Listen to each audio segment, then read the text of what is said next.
রাজধানীর কারওয়ান বাজারে চাঁদাবাজির অভিযোগে ছাত্র জনতার হাতে আটক হয়েছেন তেজগাঁও থানা শ্রমিক দলের আহ্বায়ক জালাল আহমেদ। সোমবার দিবাগত রাত 12টার দিকে এই ঘটনা ঘটে। প্রত্যক্ষদর্শীরা জানান, সোমবার রাত 11টার দিকে জালাল আহমেদের নেতৃত্বে শতাধিক দুর্বৃত্ত কারওয়ান বাজারে ব্যবসায়ীদের কাছ থেকে চাঁদা তোলার জন্য আসেন। এ সময় ব্যবসায়ীরা শিক্ষার্থীদের খবর দিলে তারা এসে চাঁদাবাজদের প্রতিহতের চেষ্টা করে। এ সময় চাঁদাবাজদের হামলায় বেশ কয়েকজন শিক্ষার্থী ও ব্যবসায়ী আহত হয়। পরে শিক্ষার্থীরা চাঁদাবাজির নেতৃত্ব দেওয়া তেজগাঁও থানা শ্রমিক দলের আহ্বায়ক জালাল আহমেদকে আটক করে পুলিশের কাছে সোপর্দ করে। তবে জালাল আহমেদের দাবি, চাঁদাবাজি নয়, বাজারে সংঘর্ষ হচ্ছে দেখে মীমাংসা করতে গিয়েছিলেন তিনি।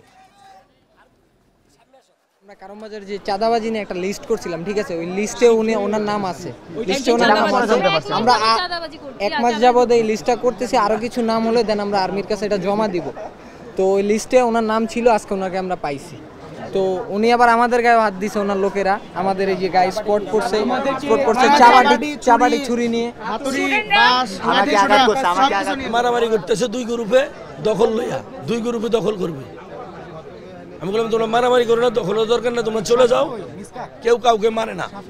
এখন আমি চলে আসতে আছি, ওনারা কইতে আছে যে আমি যেতে আছি তারা শ্রমিক দলের ইয়ে করি, এই কারণে ওনারা আমার দোষ দিতে আছে।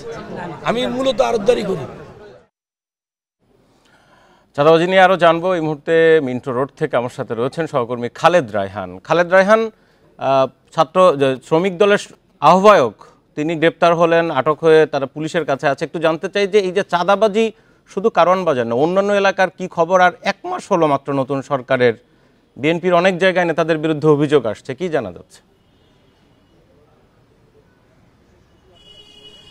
দেখুন, প্রথম বিষয়টি হচ্ছে সরকার পতনের পর থেকে আমরা দেখছি যে প্রথম কিছুদিন চাঁদাবাজি বা এই ধরনের ঘটনা না ঘটলেও তারপর থেকেই বিভিন্ন অভিযোগ কিন্তু বিভিন্ন সময় পাওয়া যাচ্ছে। সবচেয়ে অ্যালার্মিং যে ব্যাপারটি সেটি হচ্ছে যে বিভিন্ন জায়গায় আমরা দেখছি বিএনপির নাম বিভিন্ন সময় আসছে। অনেক জায়গায় আমরা দেখছি বিএনপির নাম ভাঙিয়ে আওয়ামী লীগের নেতাকর্মীরাও তারাও কিন্তু চাঁদাবাজি করার চেষ্টা করছে। সবচেয়ে বড় কথা হচ্ছে, আপনি নিশ্চয়ই জানেন যে কারওয়ান বাজার থেকে শুরু করে পরিবহন সেক্টরে সড়কের মোড়ে মোড়ে যে সকল জায়গায় চাঁদাবাজি হতো, প্রথম 2 সপ্তাহ কিন্তু সেই চাঁদাবাজিগুলো হয়নি। তারপর থেকে কিন্তু আবার একই রকমভাবে একই স্টাইলে কিন্তু চাঁদাবাজি হচ্ছে। আমরা বিভিন্ন জায়গা থেকে সেই তথ্যই কিন্তু পাচ্ছি। গত রাতে যে ঘটনাটি ঘটেছে, আপনি মনে আছে যে মোস্তাফিজুর রহমান সিজারের বাসায় গুলশানে গত প্রায় 9 থেকে 10 দিন আগেও চাঁদাবাজির ঘটনা ঘটেছে। সেখানে চাঁদাবাজি করতে যাওয়া হয়েছিল, পরিচয় দেওয়া হয়েছিল যুব দলের কর্মী হিসেবে। পরে খোঁজ নিয়ে জানে তারা আসলে ছাত্রলীগ করতো। এই সব মিলে চাঁদাবাজির যে ধরন, যে প্রক্রিয়া, সেটি মাঝখানে 2 সপ্তাহের মতো বন্ধ থাকলেও তারপরে কিন্তু আবারও সেটি চালু হয়ে গেছে। এবং এখন কিন্তু আমরা দেখছি, যেহেতু আওয়ামী লীগ এবং তার অঙ্গ সংগঠনের নেতাকর্মীরা অনেকটাই পলাতক অবস্থায় রয়েছে, যার ফলে নতুন করে অন্যান্য যারা রয়েছেন তারা কিন্তু এই চাঁদাবাজিতে সংযুক্ত হচ্ছেন, তারা চাঁদাবাজি করছেন। একটি বিষয়কে জানিয়ে রেখে, আপনি ঠিক আগের সংবাদটি দেখছিলেন যে জেনেভা ক্যাম্পে যে চাঁদাবাজি, জেনেভা ক্যাম্পে কিন্তু সাবেক মন্ত্রী জাহাঙ্গীর কবির নানক এবং কাউন্সিলর 32 নম্বর ওয়ার্ডের রাষ্ট্রন, তিনিও কিন্তু সরাসরিভাবে যারা চাঁদাবাজি করতো তাদেরকে পৃষ্ঠপোষকতা করতেন। এবং তারা চলে যাওয়ার পরেও কিন্তু সেই যে মাদক বিক্রি, সেটি কিন্তু এখনো কমেনি। এবং যারা মাদক ব্যবসার সঙ্গে জড়িত তারা এখনো বলছেন যে তারা স্থানীয় প্রশাসন, স্থানীয় নেতাদেরকে টাকা দিয়েই, চাঁদা দিয়েই তারা কিন্তু সেই মাদক ব্যবসাগুলি করছেন।